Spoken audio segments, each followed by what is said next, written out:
two guys having a little chat, yeah. Hello and welcome to Two Guys Small Talk. I am TJ Wasiuk. And I'm Evan O'Neill. And today is episode 28, the year of the metal dragon and the fire snake. Wait, I'm a metal horse. Oh, okay. What's the year? This right now is the Earth Dog. Earth Dog. Well, it's about to be the Earth Dog when we have Chinese New Year. The year of the Earth Dog is coming up. Today we will be discussing CES. We'll wrap up on that. Topics or products I found by watching other channels and whatnot. And Evan will be discussing some WWE news and politics, and he just left the room. So I will sit here and wait for him as he comes back. Oh, and there he is. Okay. Do you know what you're going to be discussing, sir? I'm going to be telling you guys the difference between, oh, yes. betas, normies, chads. Yeah, we'll get into that dialogue. Yep. But first up, I will discuss some CES information. Tech news with TJ. Tech with TJ.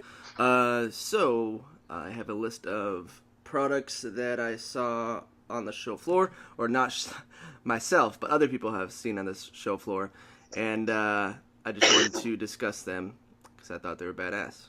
The first one is Synaptics in-screen fingerprint sensor. It's kind of what Apple was rumored to have on this new iPhone X. Basically, instead of having the button, you would have a screen and push your finger there, and it will unlock your phone, as opposed to what Apple ended up doing, which was the biometric sensor with your facial features. That's pretty cool, because no one's done that before, and they finally had a demo unit to show it off. The next one, which was by LG Displays, not to be confused with LG. LG Displays makes displays for other companies such as Apple. They last year showed off a bendable display. This year they showed it off as a TV in a roll-up box. The screen itself can go into a widescreen display mode, which shows only a little bit of it. Then it goes into a bigger screen mode, which is like a cinematic mode, and then the full screen, which was pretty cool to see. Apparently they have, patented technologies. They didn't want to show off how it rolled up into that the casing of it. Another awesome product was Razer, the PC brand. They're known for their mice, the keyboards, and now they have a Razer phone, which if you do not know about the Razer phone, Evan, I think you don't know about it, right? Yeah. I don't. So basically, they came out with a phone this year that has apparently one of the best speakers that most people have heard on. It's pretty similar to a Bluetooth speaker in a way, I guess. That's quality-wise. And the first smartphone to have 120 hertz refresh rate on a screen. So, wow. Yeah. Well, good for them for that. Other than that, they had some gripes, I guess, on their camera, and the vibration, I guess, apparently is so-so. But anyways, they showed off Project Linda, which basically is the casing of a laptop you would put your phone into. The Razer phone, it goes in where the trackpad would be, the mouse pad, and it will operate as a Windows 10 laptop. It adds extra storage and So this is using battery. all the processing power of the phone itself, yeah. So you can play PC games by using a phone. We are in the future. Not sure how practical that will be, because a lot of people change out their phones every year. So will Razer keep the same form factor every year they every time they have a new refresh. Who's to say?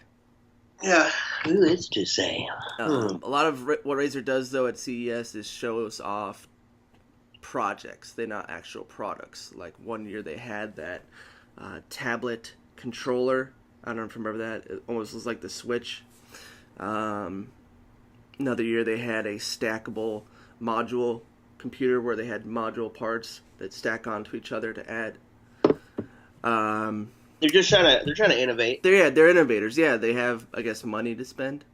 So R&D money. Yeah. So they're definitely leading the way in that for sure, which is awesome to see. I've been a fan for them for a long time now. The last on my list is Wallet Card. I thought this one was interesting. It has a paper display, kind of like the Kindle, and you could push this arrow left or right to swap between 100 different credit cards on one card. The only downfall, it can't mix banks, but I don't know if you want to just have one card. What's up? So what does that mean? So if you have Bank of America, you can only stick with Bank of America, or if you have Chase, you can only stick with Chase cards. Who the fuck has 100 cards? That's what I'm saying. I don't know. Cool thing about it, though, it has a cellular connection, so if you get lost, you can wipe the card. So that was CES. All right, so I guess it's my turn to talk. Yeah. Big news last week that we had come out about Stephen Paddock. If you don't know who that is, it's probably because they told you to forget about who that guy is. But that's the guy who killed all those people in Las Vegas. Well, a judge unsealed a warrant, and we saw some of his emails where he was going back and forth with a Central Park 4804 at gmail.com, where he was talking about you should try an AR with a bump fire stock. Who's he talking to? An AR. You should try an AR for a thrill. That seems to me pretty obvious. This guy was a gun trader, gun dealer, some type of something. We know that he sold a airplane to the FBI back in, I think, 2012. A lot of shit ain't adding up. You know, that makes sense now, why he had so many weapons on him. A lot of shit ain't adding up. That's what I'm saying. Something went on. Maybe he was doing a gun sale and something went off, you know? Yeah. I think I've got my own theories about what could have happened. Some of them more malicious than the others. Some of them more geopolitical than the others. But look, I'm just saying. Has it been 6 months? Well, it's been a couple of months. Yeah, when that happened, was that September? I want to say it was actually October. Okay. But what I'm saying is, there's not enough information coming out that's making sense. When was this news released? I mean, and then we got to think about, like, do we want this to be solved? Las Vegas is one of the major tourist spots in the world. You know, obviously, I can understand why MGM wouldn't want to release the video on the inside of their hotel. Why not? To the public, because it makes them look bad. Oh, because he got away with all that? Yeah. And that was not MGM, though. That was, or did they own Mandalay Bay, MGM? Yeah. Oh, okay. Yeah. But specifically, notable that George Soros sold his portions of MGM back in August. Now, he could have been doing that right before the stock dropped a little bit after the Conor Mayweather fight, or McGregor-Mayweather fight. Wow, Could have been cashing in on that. Could have also been cashing in on that and the fact that stocks were going to drop after this shit happened. I don't know. Who's to say? Look, some people think that they were supposed to assassinate an Arab prince in that meeting, and that's not what happened. At the concert? Yeah, some people think that it was supposed to be a gun deal that went bad. Some people think that it was a setup, that Stephen Paddock was set up, and that 2 other shooters sat there and killed all those people. Stephen Paddock was already laying dead on the floor.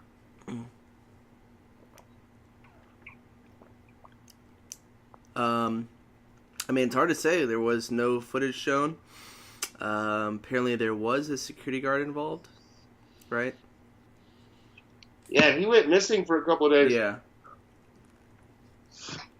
Anyways, moving forward, we're going to talk about some identity politics. First off, identity politics are complete and utter horseshit. And secondly, why are you trying to get the entire population of the world to cater to your identity? So with that being said, we're going to talk about Chads versus Betas. Yes, please inform me on this, because I'm not really adept in this area. Beta male men. There's an archetype. There's an arch booger for beta male men. There's new male men. There's beta male. There's soy boys. There's bug men. There's in general men who would call themselves a feminist, and that not to say that. And where do these terms come from? The internet.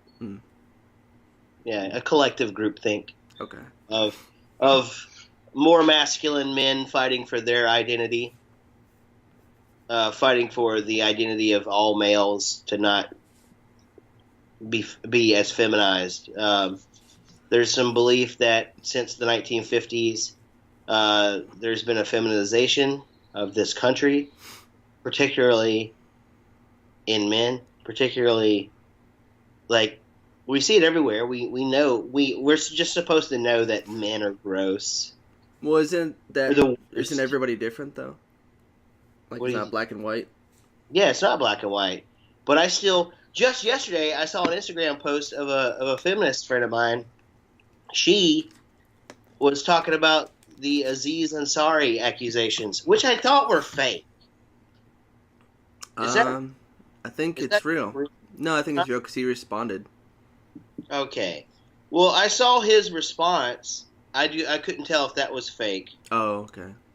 Right. Yeah. Yeah, apparently he shoved his fingers down a girl's throat when he was touching his penis, and he thought it was consensual. Okay. That's what I read. Well, whatever. Yeah. I saw his response, and his response was like, I thought it was consensual. Yeah.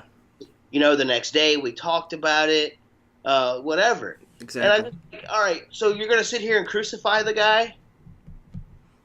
Like, I'm not a fan of Aziz Ansari at all, because I think he's a new male. I think he's a beta male. I think he's one of the types of dudes who are predatory on the front of acting like a feminist. Yeah, they had that... Fucking, just be a dude, be a man. That wall. But that respect mask. women. That's easy. Mm-hmm. That's easy. You don't have to sit there and act like you're a fucking ally. So, even then, I saw his response, and it just makes me think that we live in this age where there's no such thing as forgiveness anymore. So what's the fucking point of apologizing for doing literally anything? Literally not. You're going to be hung out to dry. Somebody is always going to be after you to try to end your career or your whatever, end your existence. It's like you're allowed one strike, and then you fuck up. It's like women cannot do any wrong. It's like you have to believe. See, there's no due process anymore. There's no due process. It's not, all right, we should believe the victim, but we should also, save our persecution or judgment of the harasser, if you will. There's no trial. Frame where victims come forward, they admit that they were sexually harassed, and then they never go to court. They never press charges. And I'm sorry, you're weak. You cannot hide behind the facade of, oh, I don't want to revisit those awful memories. Fuck that. Fuck you. Take your predator down before he does somebody else. Exactly. Grow a fucking pair. That's what that phrase means. It means stand up for yourself. So I'm sorry whenever I just start rolling my eyes now at this like hashtag Me Too movement.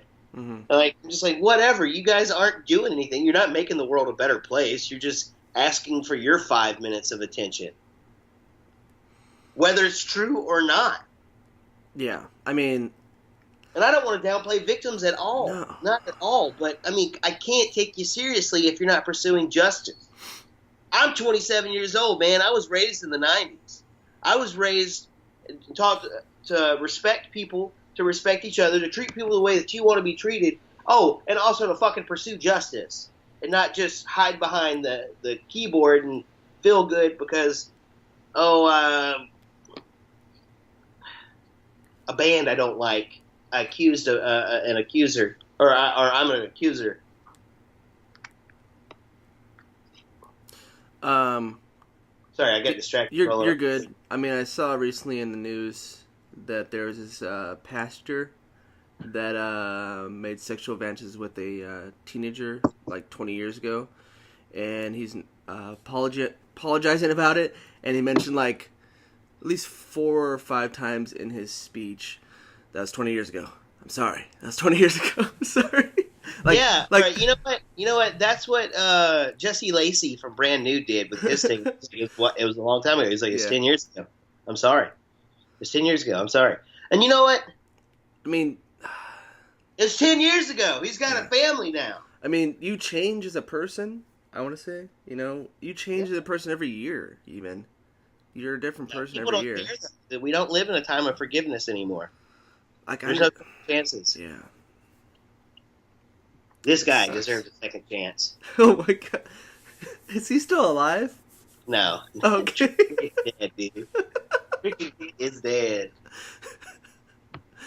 But yeah, so we got those. Then we got Chad's men who are going to stand up for themselves, who are winners, if you will, winners. Number one, winners. Why are they called Chads? Like, what's the? It's a meme. What does Chad mean, though? The beta cuck versus the Chad. But why is it Chad? Because Chad is both a pro white name and it's a pro male name. Like, you're not going to find a woman named Chad. Uh-huh. It's a male name. It's a white male name. So what about Asians or blacks or Mexicans? Jerome. Jerome. Ping. And Juan. Okay. I don't know. I'm not defending this fucking meme. I'm just explaining it. Okay. Jesus. I know you are. And then you said there's normies. Oh yeah, normies. If you like Harry Potter, Star Wars. Yeah, if you like Star Wars, no longer. I look at the typical millennial, and they're liberal. They watch those movies and shows. They watch Steven Universe. They have this like I don't want to grow up kid thing. Fan bases. This kind of like baby brain, kind of like I don't want to accept reality. Like the deepest thing that they've ever read is fucking Harry Potter. Mm-hmm. You know, as a collection, and instead of reading like classic Western canon, or even God forbid anything outside of like manga, whenever it comes to Eastern canon. So I look at a lot of infantile minds, and I call them normies. Because these are the people that were like all super pro Hillary or super pro Bernie. I was, and then I don't know. I just stopped doing that. I stopped being mindful of what the rest of society was doing, and I started doing what I wanted to do. And so now I'm a Chad. Speaking of that, normies are, your average person. Yeah. They might still try to pride themselves for being a little different because they were a little different 20 years ago in elementary school, but now it's the norm. Like, nobody gets made fun of for being a nerd anymore. No, not at all. That's definitely the norm. I mean, how many people play video games? Millions. Like, Yeah. That was considered a nerdy thing, I guess, back in the day. Yeah. I had one friend, at least like, I think it was like 10 years ago. She's like, people still play video games? It's like, what a question to ask. It's a multi-billion-dollar company or business. Yeah, I know. I remember whenever people were like that. My brother used to be like that. He's like, I don't know about that shit. And I'm like, what do you mean you don't know, buddy? This is the future. Yeah. Well, it's like also like adults not learning how to use the computer, and now look where they're at. Yep. Like my dad was like, There's going to be some kind of technology is going to come out, and it's going to wipe you and me out, buddy.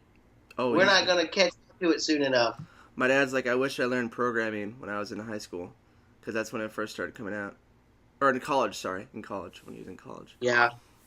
But he's like, "No, that was too nerdy for me." You know what I wish I would have done? Got a degree in a STEM field. I wish I was an engineer or a welder or a mechanic or, doing something that actually matters. Mm-hmm. But instead, I'm working radio. Speaking of which, you said that there is a anniversary coming up for someone, or for a brand. Yeah. Oh, yeah. Woo! Next Monday. So by the time you're watching this, it will be next Monday. WWE is celebrating its 25-year anniversary for Monday Night Raw. It is the longest syndicated running TV show in history. Raw started, I guess, January. What's January of 16th? Yeah, January of 1993. Whenever it started Monday night programming. Mm-hmm. All has never shifted that I know of from Monday night. Wow. They may have changed the time slot, but they've never shifted. It's always Monday. been on Monday. Yeah. That's impressive. Yeah, they're gonna have a pretty big one. I think they're gonna have JR and Jerry the King Lawler host the show. They're supposed to have a bunch of celebrity appearances from former champions and wrestlers. Should be a good show. Should be a really good show. Even if you don't watch wrestling, you might want to tune in because you probably have at one point or another, and you're going to see somebody that you recognize. Yeah, that's what I thought was fun about WrestleMania last year. Was last year? It was a lot of old faces they pulled out, which was fun to see. Yeah, the Hall of Fame guys and all that. Yeah, it's always fun to watch these type of events. I love wrestling. I mean, yeah, you watch it weekly, but for me, I watch it every once in a while when there's a big events like this. I still get the occasional weird look, and I'm like, look, it's a entertainment. Show. Yeah, It's a show. It's an entertainment. Yeah. Well, what was it? Ted Turner called up Vince McMahon whenever Ted Turner bought WCW, and he said, "Hey, Vince, I'm in the wrestling business." And Vince McMahon said, "That's great, Ted. I'm in the entertainment business." And look where he's at now. Yeah, and look where we're at now. Exactly. So, Vince McMahon should run for office 2024. I would vote for him. Isn't he like 70? Yeah. He's so? fucking, no, not saying that's bad, but he's fucking ripped for a 70-year-old dude. Yeah, he got in the ring with him, man. He got in the ring and wrestled with the fellas. Yeah, you know? That's cool. He did what he had to do. He became part of the show, you know? Yeah, and then Shane, his son, does the same thing. So it's, I got a lot of respect for owning, managing a business, getting your hands dirty, doing it week after week for years on end. That's a lot to take on, you know? Speaking of wrestling, I also saw that Sting and Hulk Hogan are supposed to be in Arizona here, doing some type of convention. That's cool. Yeah. Go meet the Hulkster. Yeah, and the Sting Nation or whatever they're called, the Stingers. Yeah, go get me a mask. Go get me a Sting mask. You ever seen that video clip of where he's wearing the mask and he pulls it off, and then he's just wearing the face paint underneath it? Yes. It's hilarious.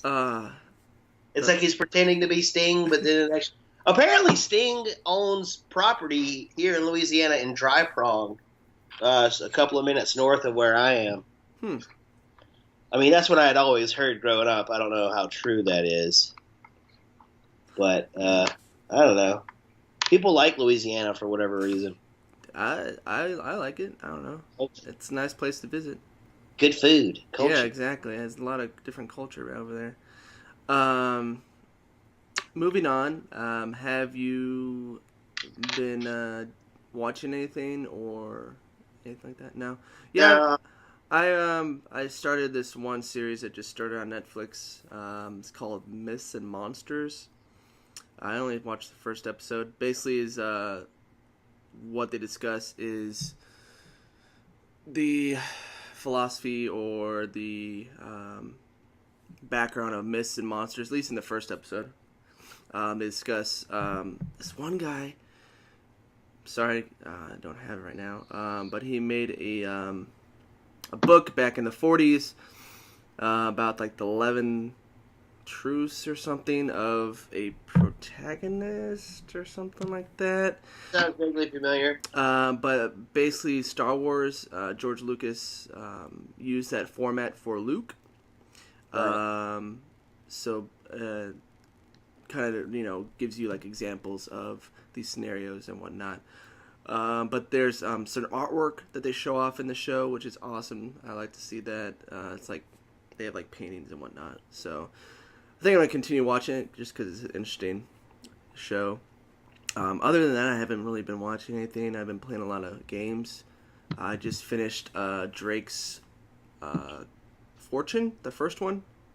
Yeah, Uncharted. Yeah, Uncharted. That game was fun. I can't You wait. you told me you started playing Wolf Among Us. Yeah, and that too. But yeah, Drake's Fortune was great. I'm glad I'm starting that series because I've been looking at that for years now, and I never had a PlayStation. But yeah, It's exclusive, right? yeah, it's PlayStation exclusive, and to me it's like it's a puzzle platformer in a way. Indiana Jones. Indiana Jones, yeah, exactly. It's fucking fun. It's fucking fun. Can't wait to continue that. And then yes, Wolf Among Us. I fucking love that fucking game. Did you download that? What's up? Is that on the PS? You playing that on PS4? Yeah, they have it on the PSN. You can download it. It was like $7.50 or something like that. Oh yeah, I've got it on PS3. It's fun, isn't it? Yeah, I just beat it last night. The whole thing? Yeah. Holy crap! Yeah, I've been playing it so much. I just beat it. Yeah, it's such a cool story, man. Did you throw the crooked man down the well? Hell yeah, I did.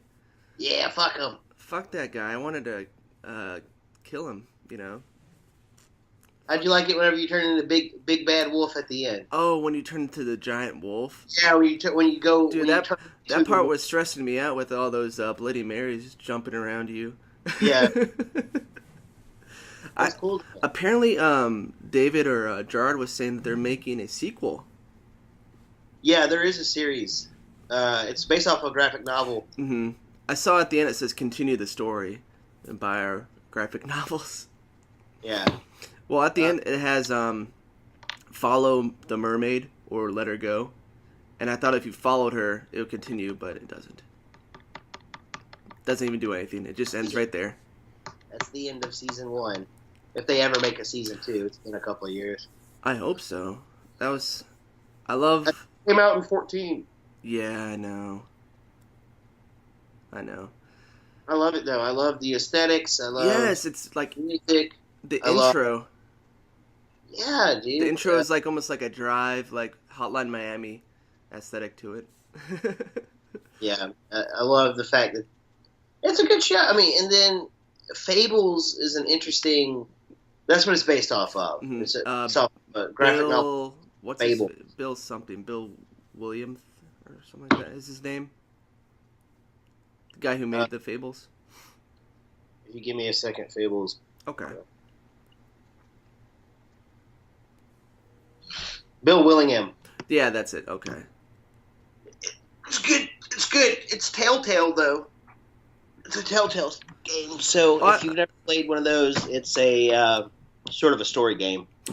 Yeah. I played the Batman Telltale game that came out. I beat that one as well a few weeks ago. That one's fun. I started playing the Amnesia collection. I played the Dark Descent yesterday. I don't know if I like it or not, Mm. because you're just supposed to walk and read and do this and hide. Oh no. It's a little stagnant on action, but Yeah. I understand that it's supposed to be a story game. Yeah, but I feel Wolf Among Us has action. It has great dialogue between the characters. Has great visuals. I felt Like it when was. you rip Brindle's fucking arm off at the beginning. Yeah, I felt like it was more polished actually than the Batman game that they put out. Yeah, it truly honestly. was. It truly was. The Batman game was a little linear. Like it wasn't as Like, granted, they added more depth to it with their interface, but it was not the story itself. The way you interacted with it was not as in depth as Wolf Among Us. Man, I really like that game. I wanted to know more about that Bluebeard. They didn't really go into depth about him. he's a pirate. Yeah. I thought he was gonna be like a villain in it, but he was just an asshole. Yeah, me. All right, let's wrap this up. Yeah. Okay. So wrapping this up, I want to let you guys know that there is a D&D campaign going on. I'm not sure if you're aware about this, Evan. Learned about it yesterday. Oh, okay. So David is doing a D&D campaign with some of the boys, and he is recording it via audio. I'll be posting it on the Two Guys channel, so if you want to listen into that, it's something to do. And then, other than that, we are doing our podcast. We're going to try to do them more often. Evan said he wanted to do twice a week. Yeah, I want to put out at least 2 videos a week.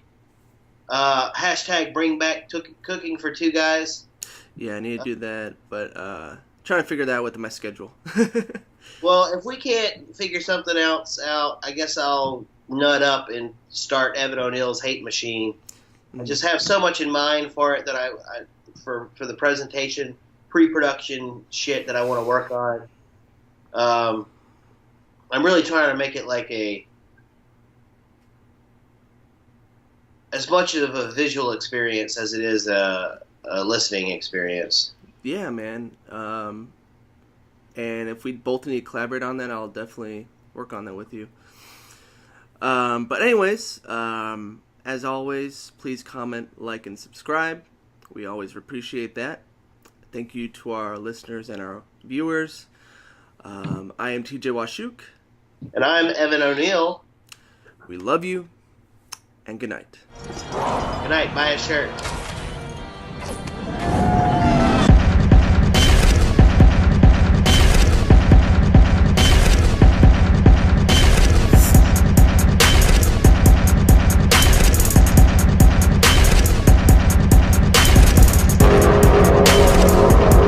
Right out for me.